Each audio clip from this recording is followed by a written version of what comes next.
Ayan, magandang araw sa atin mga katimpiso. Nandito kami ngayon sa isa sa ating mga beneficiary sa ating pamaskong handog ngayong December. Ayan, so nanay, ano pong pangalan nila?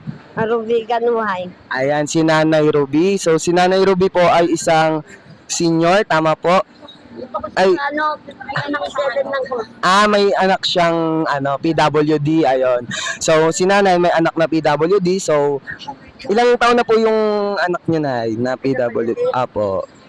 Magbabinti sa December. Magde-26 sa December. Ayan. Wala, doon yung palagi lang. Nandun. So, Nasa palengke kasi lagi ayan. So kay nanay natin iaabot ngayon yung ating pamaskong handog para sa kanyang anak na PWD. Ayan. So, Nay, tanggapin niyo po itong munting handog namin mula po sa mga fairy godmother ni Madam Tiktik, ng mga supporters po natin, ng mga sponsor, ng mga piso ng ating mga sponsor na pinagsama-sama.